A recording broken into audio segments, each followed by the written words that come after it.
Why are they zeroing in on the garbage bin Well, layer? just to have an issue, alam mo kasi, I've heard somewhere Nograles saying, desperate times require desperate moves. And the only way he can win, actually, June, is to destroy me. Yan lang sila. Yan ang panablan because he knows he cannot win. I'm sure mayroon silang survey, pero yung survey nila, how siya? Of course, sa USP, because doon niya dinump yung lahat niya na mga scholars, maybe he will win. But the mock elections in UM, plus the pulso ng bayan, plus yung amin, plus yung kanila. Yung kanila, it's 60 for Inday, 16 kanya. He knows he's going to lose. Sa pulso ng bayan, it's 78 si Inday to 17 sa kanya. Mock elections, ganun rin. Averaging, Inday averages something like 7. I'm sure she will go down a little bit. But at this stage, in earnest start at this time, no such thing. Wala na, too late na.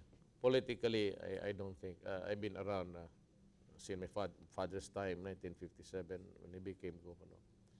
I'm a student of politics, actually.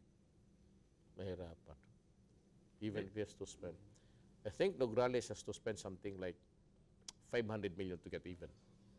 Makatabla lang man siya sa percentages. Because he has to buy everybody. It's well na impossible task to do that at this time. Unless going to waste money. Is he willing to lose that? Ako naman, pumapalo ng 83, but it's para sa akin, hindi na kailan because I have defeated De Guzman twice. The last time with the margin of 152,000. So what's the problem? He wants to debate with me. But what? The same issues. Yung kanya nga sabi ko you have wasted the people's money of something like 300, 120. Ang bayaran natin dyan sa yung artika na yan, matatapos ngayong July. Hindi natin masabi na wag natin bayaran because si De Guzman gave the land bank the authority to pay artika. Ay yung gumawa ng artika, yung builders, something, forgot the name. Archipelago Builders. So walang kasalanan yung bangko. Nabayaran niya 120. So we have to pay. It's a legal obligation. Sabihin ng bangko, land bank, bakit mo naman kami? Why punish us? We paid the Archipelago Builders upon your authority, upon the directive of your mayor. So ngayon, hindi natapos yung artika. It sits there, rotting every day. But we have to pay. So we have paid something like, yung interest lang, would you believe it? 74 million.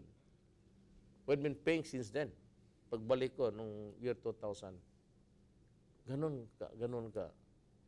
Kung may matao man dito na nagsayang talaga ng pera sa syudad, kasi binabayaran natin ang land bank hanggang ngayon. And we would have completed the payments, we would be freed of the obligation by July of this year. Monthly, something like 2+ million.